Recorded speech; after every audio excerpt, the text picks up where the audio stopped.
Hi, my name is Scott, and I'm a caraholic.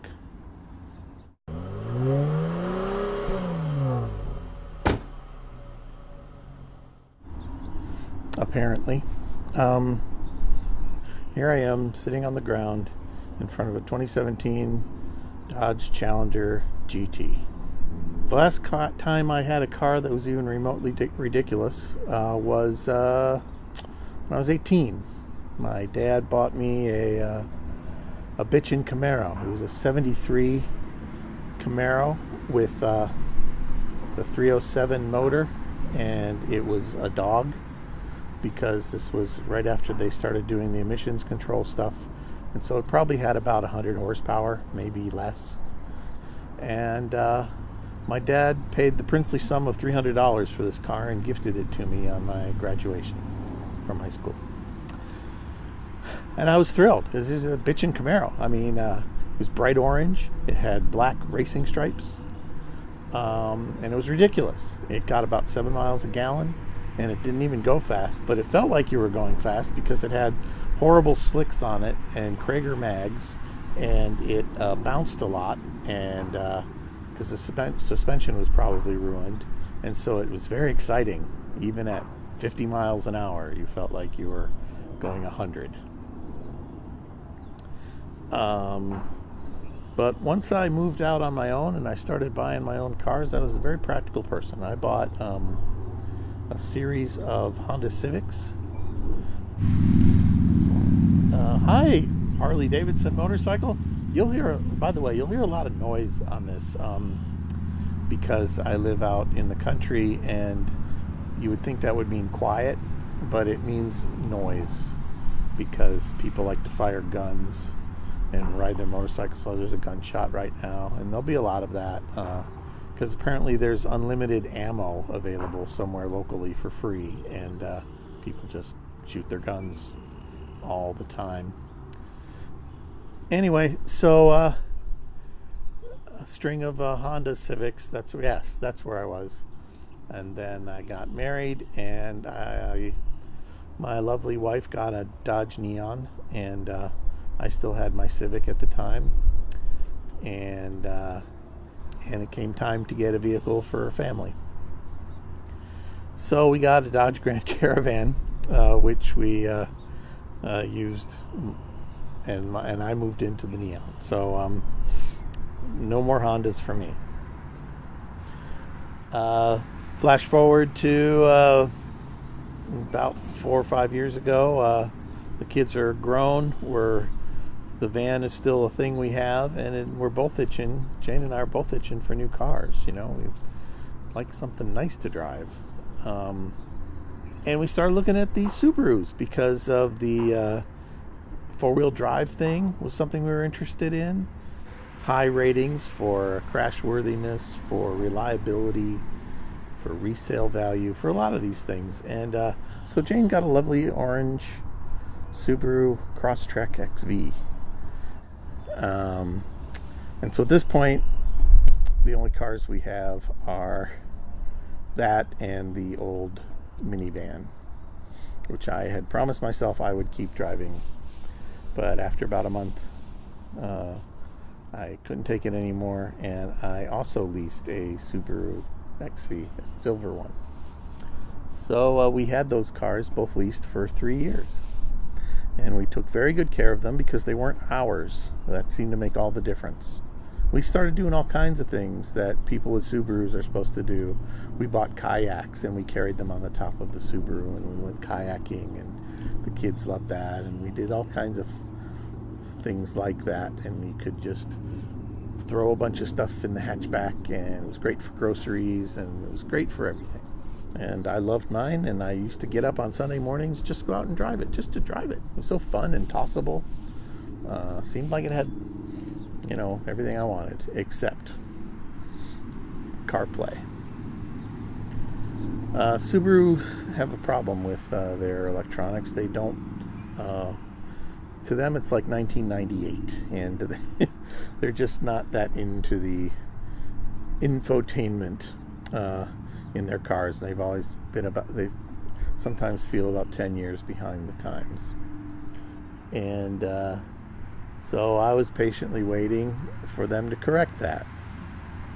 I'm loving my Subaru, and I'm thinking, well, this new Impreza platform that came out just this year, 2017 Impreza, it's on a new platform. It's got an 8-inch touchscreen that does CarPlay. It's brand new infotainment. It's catching up with what the other cars have had for several years, other manufacturers. And I'll just wait that out. And so we did. However, I started wanting more power. And I started looking at WRXs. And I started thinking, well, with the equity I'm going to have in the Subaru because of its high resale value, I could probably trade this in and upgrade to a WRX. And I'm looking at WRX, and looking at the roadmap for that, and there's no mention of CarPlay happening at all. So we're looking like that might be until the platform upgrades, which would be a year after the platform upgrades to the XV. So now we're looking at 2019 before that would be available. So why am I sitting here in front of a Dodge Challenger GT? How did I get from sensible to ridiculous? I blame Michelle.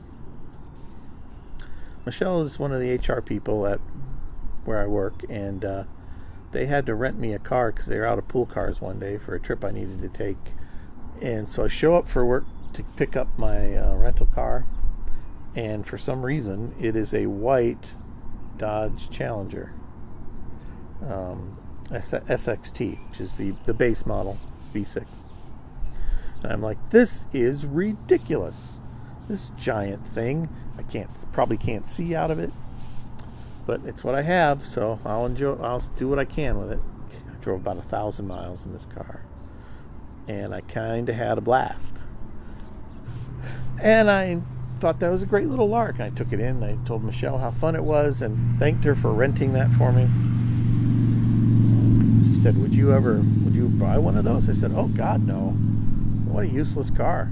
I mean, it's not a hatchback, it's rear wheel drive, it's useless in the winter, it's got no roof rack, you can't put anybody in the back seats unless they don't have legs. No, it is completely impractical, useless car, no way. Although I had to say it got as good mileage as my Subaru, and that's a testament to the fact that Dodge was getting great mileage out of a V6, but also to the fact that the Subaru, in full-time four-wheel drive mode, in its relatively tiny motor pushing a relatively large vehicle for the motor size, doesn't really get that great mileage. So 30 miles a gallon is about the best you can average, and I averaged 32 miles a gallon in this Challenger over 1,000 miles of highway driving. So I'm like, gosh, it's too bad that's not a practical car. But then, of course, I used the interwebs to look up the Challenger and to check out Dodge's website just to see what they cost, blah blah blah. Still, the idea of getting one is just ridiculous. Of course I'm not going to get one. And there's something there that I never imagined. The Challenger GT just announced 2 months before and just made available at dealerships weeks before I happened upon the website, has 4-wheel drive and a 7-speed automatic transmission and a automatic transfer case that disconnects the front wheels and drives around like a rear-wheel drive car when it needs to, and magically becomes a 4-wheel drive car when it needs to. So now there's 2 major things ticked off my checklist for a new car: all-wheel drive and gas mileage the same as my Subaru. I read a little more, and the new 8.4-inch infotainment system supports CarPlay, the number 1 feature on my new car list. It's got it, and it's at the dealer right now, today, with this giant screen, even bigger than the one that's coming to the Subaru someday. And I'm checking off other things. It's like, well, super cool to look at, but clearly it's going to be ridiculously expensive, right? There's no way I can afford it. Of course, Dodge is always having these 0% financing and $5,000 off dealer invoice deals going on. And when I run the calculations, again, just like with the WRX, I can trade in my Subaru, and if they give me the trade-in value it's worth, my monthly lease payment will be the same as my lease payment was on the Subaru. A couple days later, after researching it some more, looking around at all the dealerships, looking for the right color, spent some time obsessing over which red I wanted, and this is the red you want. This is the only red to get. There's 3 reds, or at least 3 colors with the word red in them that this comes in. Octane red, which is actually a dirty burgundy. That's off the list. There's something called Tour red, which was very bright red, a pure red, but a little on the bright side, like somebody took it down to their cousin and had it painted red. And then something called Redline red, which is the rich, deep blood red, which is the only color that they charge extra for. That's the one I want. And I got to buy off a dealer lot if I want to get the dealer incentives. And in all of Ohio, there was exactly one. So I drove up there, and everything worked out. Dudes made me an offer on the trade-in that matched its value. I threw a little more money in for the down payment and got myself a high mileage lease on this beautiful Dodge Challenger GT. So I've gone from, boy, that's ridiculous, to, my God, this is wonderful. And here we are. Well, here I am, sitting in my driveway on a Saturday afternoon, trying to explain what the hell I've done. Challenger accepted.